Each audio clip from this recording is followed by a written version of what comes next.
Now, if you really want to know what a society was really like back in the day, there's no better place to look than the daily newspaper.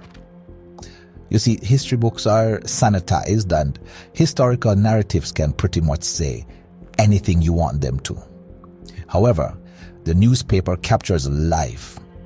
Newspapers can tell you exactly what the average person thought or felt, giving you a picture of what it used to be like to be alive at that time.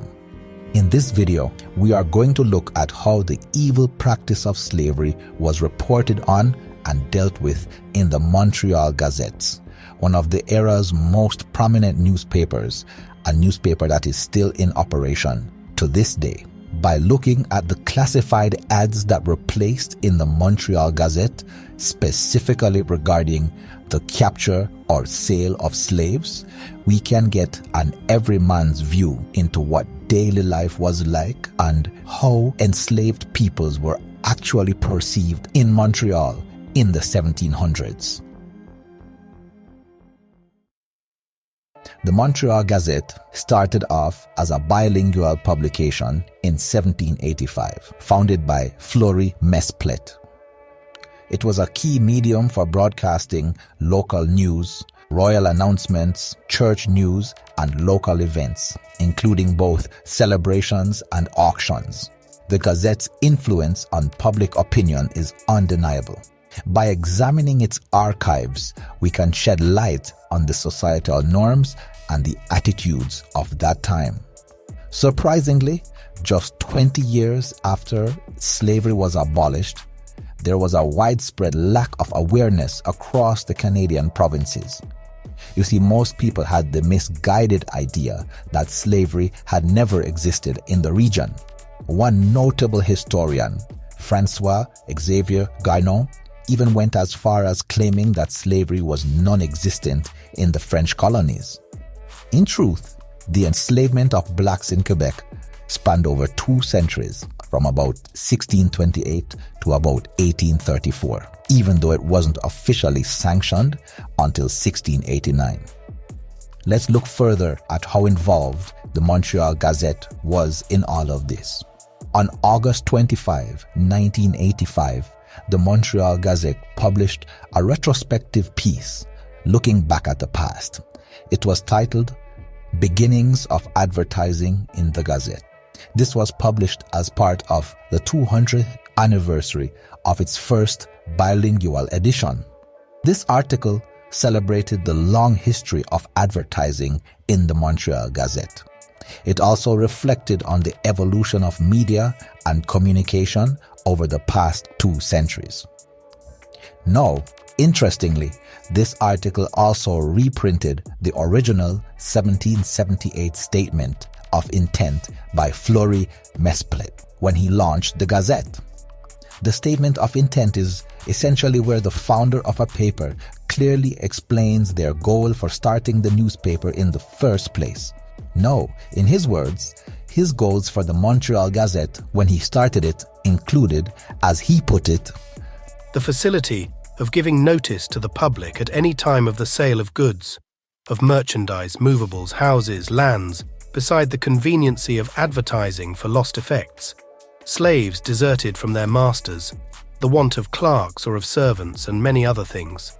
Here we can see that from the beginning, the founder of the Montreal Gazette had in mind as one of the revenue sources and purposes of the newspaper to begin with, a source for advertising to the public so that enslaved people who deserted their masters would be able to be called out in a public forum and possibly found and returned to servitude. It's a sobering reminder of how many of the institutions that we revere and know and love today would have started with motives or goals or intents that were morally dubious at best and outright immoral at worst. Now let's talk about something that you might not think about much when you flip through a newspaper, specifically the classified ads. Unlike the main articles that try to grab your attention with dramatic stories or urgent news, classified ads are straightforward, effective, and plain for the most part. Now, the Montreal Gazette regularly printed ads intended to do two things. Number one, helping owners of enslaved people sell the people that they had unjustly enslaved, and two, helping those same people put out public notices granting rewards for the return of enslaved people. More often than not, classified ads granting rewards for the return of enslaved people would offer a reward regardless of whether the person was returned dead or alive.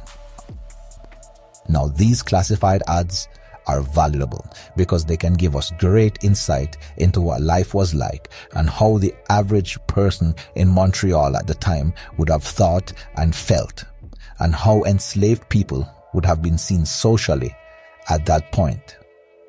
Now, let's look at these advertisements and see what we'll be able to learn about that time. The first thing that jumps out when we review the fugitive notices is that they stand out when they're compared to fugitive notices from American newspapers.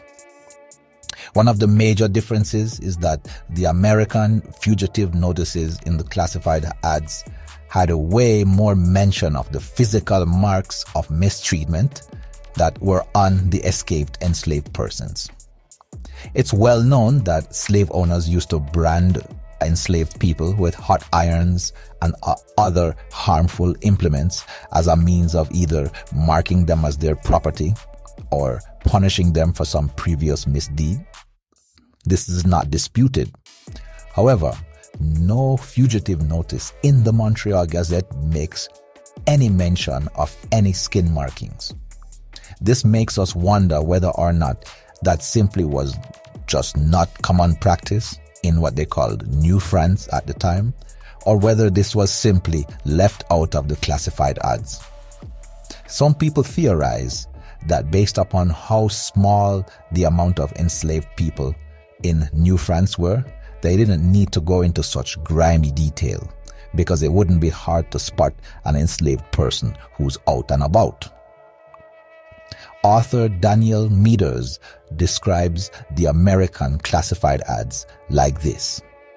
More creative, more detailed, more passionate, larger and more numerous than English ones, the American fugitive advertisements came in all sizes, the standard being 3 by 6 inches, numbering from a 10-word sentence to a 300-word paragraph, and listing both the master's and the fugitive's names, as well as the fugitive's physical description, residence, religion, occupation, musical instrument played, whip marks, branding scars, complexion, personality traits, number of known children and relatives, possible weapons carried, past offenses, and probable destination.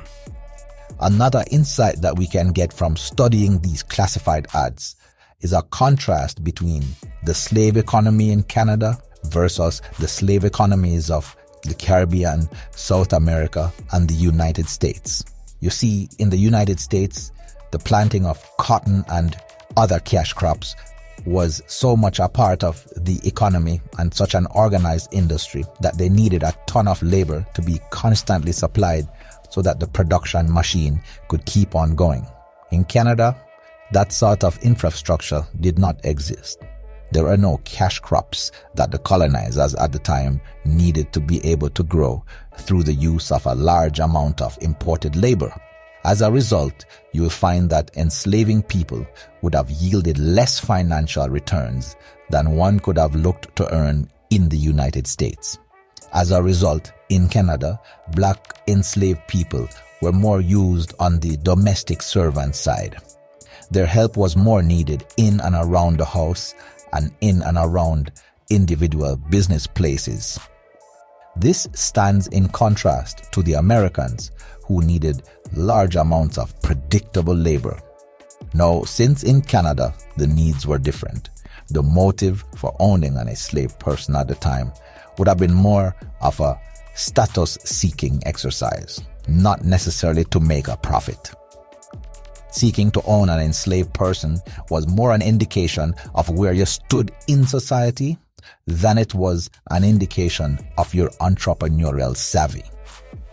There's an overall irony to this entire scenario.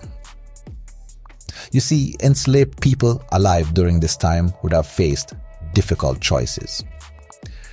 Do I follow the rules and comply and try to give myself an easy, uneventful life as a result? Or do I fight for what I believe is right and claim my freedom, even if it means having to run away? The irony of it all is that breaking the rules is what makes these enslaved people memorable in the first place. In other words, if they had never run away, we would have never known their names. They would have been lost to the annals of history forever. It's only because they chose to forcibly exercise their own agency and their own humanity on their terms that their names happened to end up being preserved on the pages of the Montreal Gazette so that we might say them again centuries later.